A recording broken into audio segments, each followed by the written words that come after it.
Ok, legal, tá bom, normal. Não ter potência para fazer uma ultrapassagem segura não é legal. Mude para um Haval H6, o híbrido que conquistou o Brasil. E tem até 393 cavalos de potência e 77,7 quilos de torque. Haval H6, a linha SUV eletrificada mais completa do país.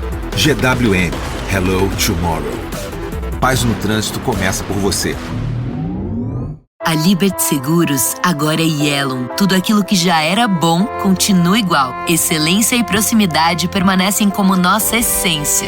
Porque não é uma mudança, é uma evolução. A Yellow está sempre em sintonia com você. É liberdade com segurança. A melhor experiência acessível a todos os clientes, iluminando cada passo da sua jornada.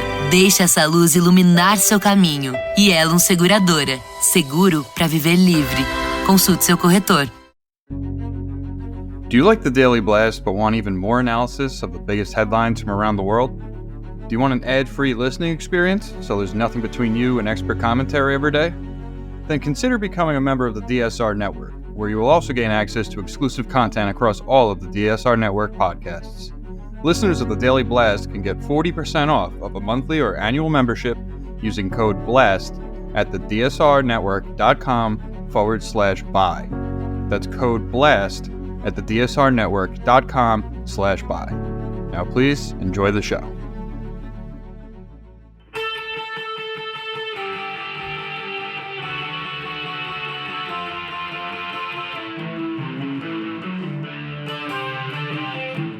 This is the Daily Blast from the New Republic, produced and presented by the DSR Network. I'm your host, Greg Sargent.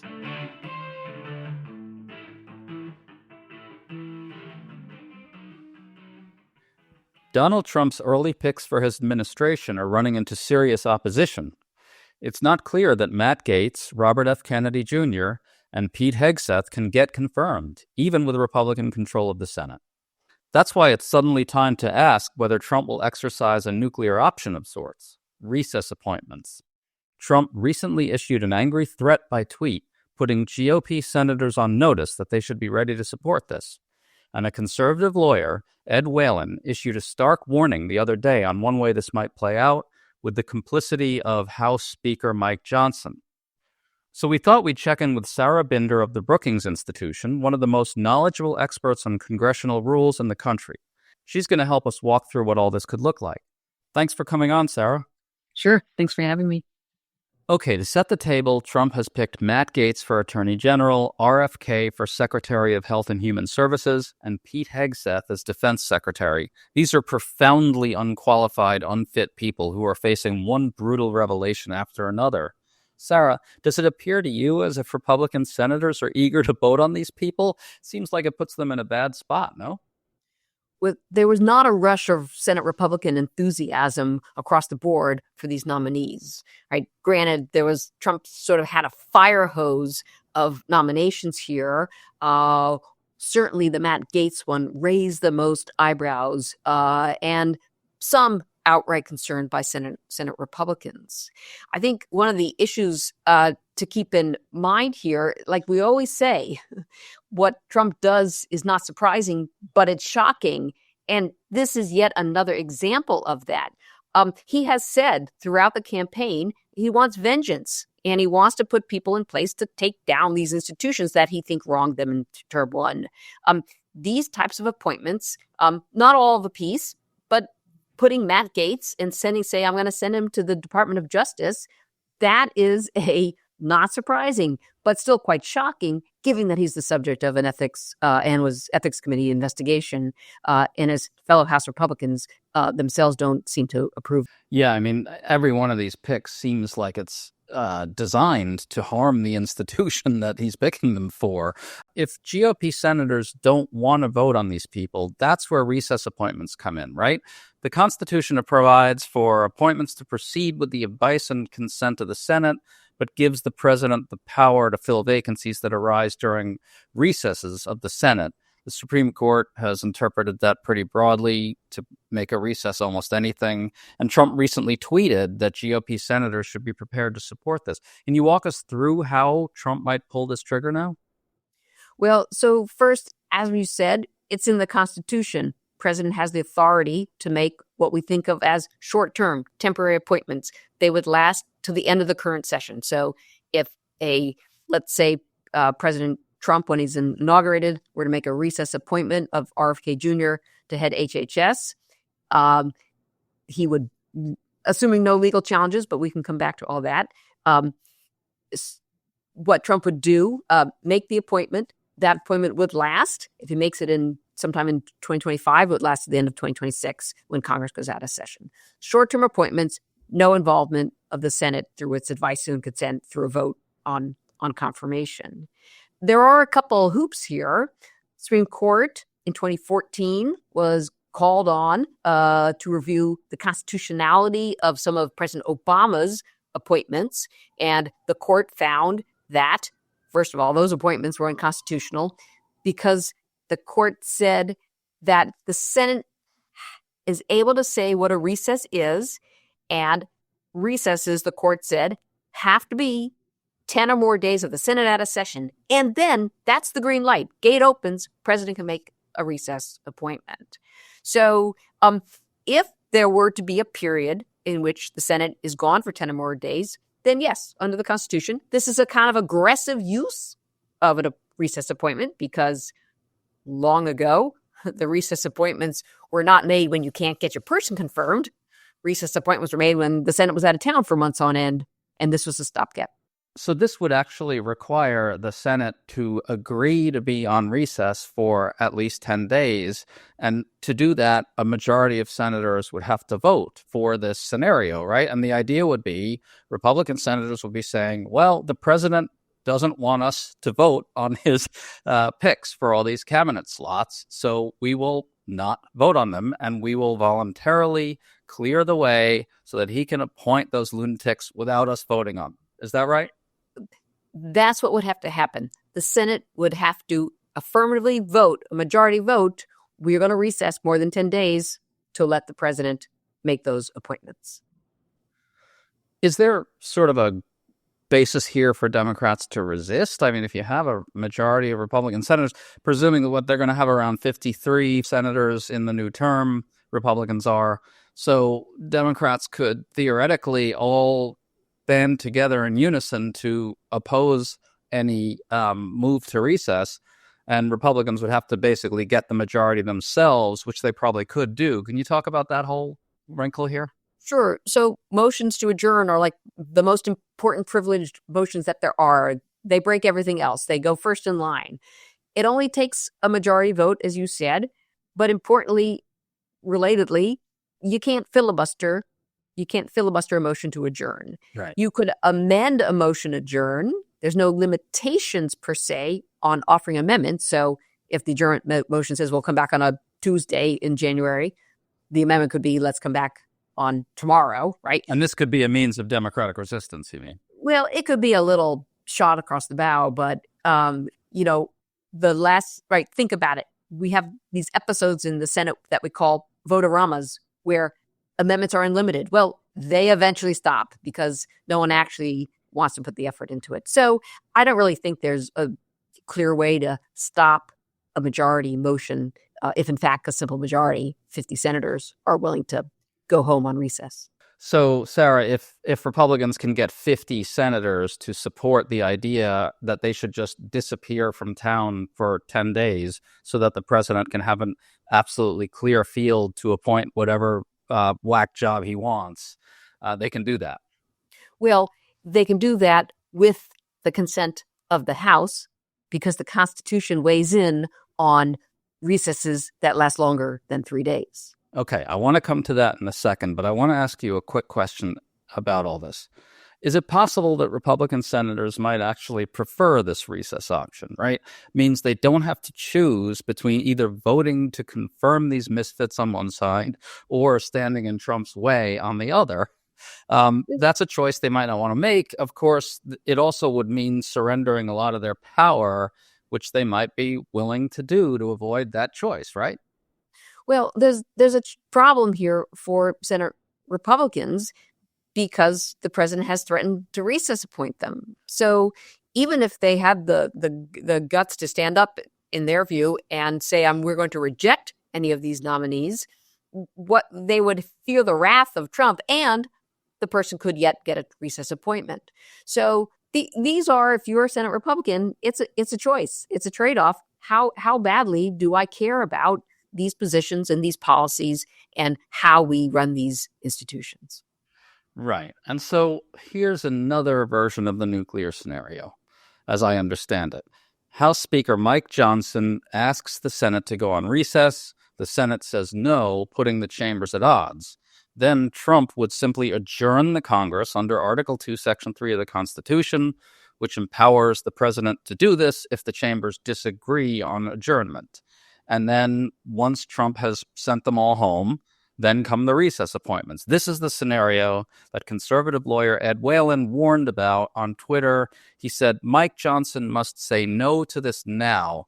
Sarah, I don't think Johnson has said no to this. Is this a plausible scenario? Can you walk us through it? There are two wrinkles here. Constitution says the president has the authority to send the chambers home, as you said, in quote, a case of disagreement. Well, what is a case of disagreement? Disagreement has a formal parliamentary definition in the House and Senate, and it requires action by both chambers. If the House passes the adjournment resolution and the Senate ignores it because there's reluctance to disagree, does that count as disagreement? Probably not, according to Senate precedents. Would the president make a proclamation sending them home anyway? Well, and make the appointment? That's a whole legal steps we're going to put to a side. That could happen, though, Sarah, right? For sure. But then the wheels are coming off the bus. But keeping in mind, no president has used this constitutional authority before, even though it's in that same paragraph we all read about faithful execution of the laws. Right. And when the language is ambiguous, we work it out in practice. Like that's how we find the meaning of the Constitution. So that's one wrinkle. What does it mean to be in disagreement? Second, seems to me that even if they were in disagreement and the president adjourned Congress, the president can't keep the Senate adjourned. There is what we call a standing order. It's in the books on the Senate Rules Manual, and it says that the majority leader and the minority leader together can call the Senate back into session. And if senators were really concerned about the nature of these nominees, so concerned that they wanted to prevent more recess appointments, the majority and the minority leader together bring that chamber back in a day later. So the Senate is not powerless here, but Senate majority has to figure out how are we going to look at this threat to our powers of advice and consent, and how do we weigh that against infuriating the brand new president and his voters, who are also their voters. Right. Well, but in the scenario that I'm imagining around Mike Johnson, and I think the one that Ed Whalen is talking about, Republican senators would tacitly go along with the scheme, right? So Mike Johnson essentially says, let's adjourn, right? The Senate says no, or, putting aside the difficulties of describing disagreement and so forth, let's just sort of assume for now that there actually is a disagreement. Trump adjourns them. Then he starts rolling out the appointments, right? The recess appointments, RFK, Bozo the Clown. At that point, Republican senators kind of say, Jesus, we can't get in the way of this bulldozer. And they basically say, we can't do anything. He sent us home. You see what I mean? Like there's like a dance in which Mike Johnson triggers the whole thing. Then Republican senators kind of go along with it. Well, it's certainly a plausible outcome. We're sort of the uncharted path here. I don't want to call it choose your own adventure, choose your own constitutional adventure. But it's entirely possible that a Senate majority would give in to that, avoid having to take controversial votes if they didn't want to on those nominations through the nomination process, especially knowing that they're going to be recess appointed anyway, right? So Trump has kind of put this on their plate. He's kind of daring them and knowing that even if they stood up to him, he's going to recess appoint them if he can. Ideal mesmo para o mundo atual seria fazer o ensino médio junto com o curso técnico, certo?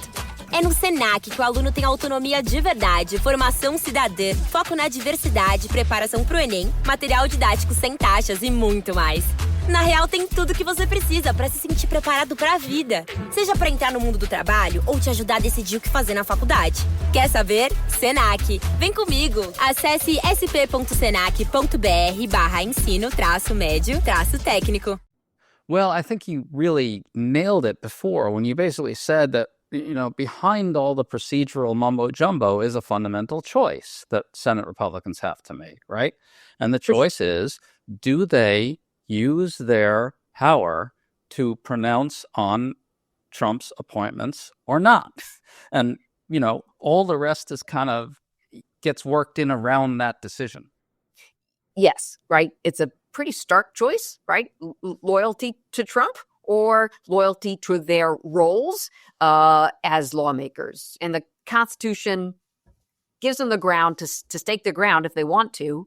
And that's the first challenge for them, certainly at the outset of this new Congress. Right. And also, these Republican senators know that these people have no business anywhere near these agencies that Trump's trying to put them in charge of. So it really is a choice between letting Trump just burn the place down or not letting Trump burn the place down. Isn't that the fundamental choice as well?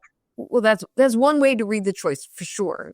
But keep in mind, lawmakers are very good at finding explanations and rationalizations. And there's this norm, presidents should make his own team, and they're only there for 2 years if they're recess appointed. So that's the counter argument that's going through their mind. President was elected, the right to make his team. Right. You can actually see them using this as a rationale for avoiding making the choice themselves. They can essentially say, hey, the American people have spoken. They wanted President Trump to be in charge of who runs these agencies. We're not going to get in the way of that. The president has said that he wants to do it by recess appointment. And then from there, the rationalization just kind of unspools all the way to the final conclusion.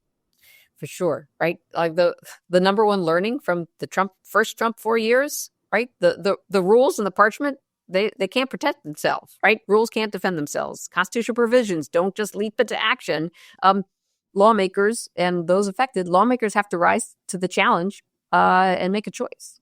Okay, so you've been a long-time observer of Congress. You know the players we're talking about here. John Thune, Senator John Thune is going to be majority leader, presumably. What's your sense of where they're going to end up? Mitch McConnell has really poured cold water on the recess appointment scenario. He and Trump have often been at odds over the years. What do you think happens here? What are the real possibilities? Well, real possibilities are, and with the granted, predictions are hard about the future. Especially indicting Trump. One possibility here is that these nominations are so far beyond the pale that Senate Republicans, in fact, make it known to Trump that they're not going on recess and they're going to hold a confirmation hearing and a process. And as more, keep in mind, we're a couple months away here, and the amount of time here is probably not good for any of these controversial nominees. It's just more time for their opponents on either side of the aisle to dig up a case against them. So one scenario here is Senate Republicans say to Trump, we're having a confirmation hearing, and someone eventually says, maybe Gates, you should withdraw. So that scenario may play out. Or second scenario, they insist on the confirmation process and some of them get confirmed. Possibility two. Number three is some pattern of the Senate confirming some or not, or rejecting others, and the president giving them a recess appointment. So it's the full gamut here, from the process working, advice and consent by senators working, to uncharted territory with presidents further stretching the power of recess appointments, certainly in a way that's not been done in the past. Well, just to return to the various permutations here, if Trump really does have to resort to recess appointments in order to steamroll the senators, he needs Mike Johnson to pull that trigger, right? Yes, because the recess has to be 10 days or more, and the Senate needs help from the House to do that. Right. And so there would have to either be a deliberate, if tacit, arrangement between senators and Mike Johnson, or it would have to be Mike Johnson kind of pulling the trigger and Republican senators essentially acquiescing after the fact. Yeah, the assumption is that were Speaker Johnson in cahoots with Trump to do this, that elevates more public pressure from Republican voters on those senators not to stand in the way of either go on recess on your own or Trump will send you home. Yeah. By the way, I want to bring up something about confirmation hearings, which you mentioned as a possible thing that Republican senators could threaten Trump with. I mean, I got to think the last thing that Donald Trump wants is confirmation hearings for RFK and Matt Gaetz. I mean, maybe he just doesn't give a shit about anything, but those are going to go badly. Well, on the one hand, one would think those hearings would not go well. On the other hand, you could imagine an outcome where the Republicans rally around the nominees and Trump, and Democrats rally around the opposite, right? This is the analogy isn't quite right? This isn't exactly the Kavanaugh hearing because he was, many people would say, certainly qualified for a seat on the Supreme Court, right? If that's, regardless of whether that's your view, right? Those hearings with having an accuser come forward that completely or further amplified and fueled that partisanship, right? Into a really ugly partisan battle. It was already partisan, but that was just like everyone home to their trenches. Could that dynamic take place with an RFK nomination or a Hegseth nomination? Possibly. I don't think you can rule it out. However, more typical, shining the light on many of these allegations, certainly against Matt Gaetz, that you would think would derail a nomination to be the head attorney general, given those allegations. But you would think, yeah. I mean, it's true that negative partisanship could really kick in very fiercely here. Possible. So about Mike Johnson, though, to kind of close this out, it doesn't bode well that he's demanding that the House Ethics Committee not release the report on Matt Gaetz. I mean, here is a direct intervention on Donald Trump's behalf in order to support a profoundly unqualified, unfit nominee. Well, I guess the question is like, is Speaker Johnson's authority with that House Republican conference and with those members on the Ethics Committee, those 5 Republicans, is it strong enough that others are going to back him up? Right? This is as much a test for Johnson's stature in that conference as it is for the question of this nomination. And even the fact that he's willing to go that far to protect Gaetz for Donald Trump really kind of shows you that you can't rule out the possibility that he would trigger the whole recess appointment nuclear meltdown for Trump if Trump asked him to, right?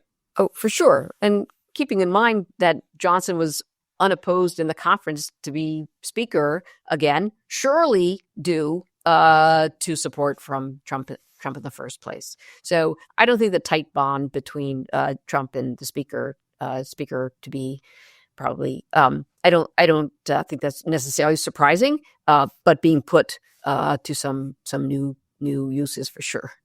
Ultimately, though, to people who watch Congress closely, like people like us who waste all our time on this, how bad is it if something like this happens? How bad is it for the health of the constitutional system for this nuclear option in one way or another to be exercised? Well, the Constitution is, as we always say, it's separate institutions sharing power, right? To hold accountable one of the other branches. If senators throw up their hands and say, we're not going to run a confirmation process, we're going to let the president make any appointments he wants, even if it's a temporary appointment, then shared institutions are no longer sharing powers. They're ceding it all to the president. And that's not great for the health of the Constitution or our polity that depends on separate institutions sharing those powers to keep power in check. But it's certainly the case that failure to go through the advice and consent raises doubts about the Senate's capacity to stand up to the executive. And this particular executive. For sure. Certainly standing up to Trump seems a challenge for Republican senators. Sarah Binder, that was very cheery. Thank you so much. Thank you for having me. You've been listening to The Daily Blast with me, your host, Greg Sargent. The Daily Blast is a New Republic podcast and is produced by Riley Fessler and the DSR Network.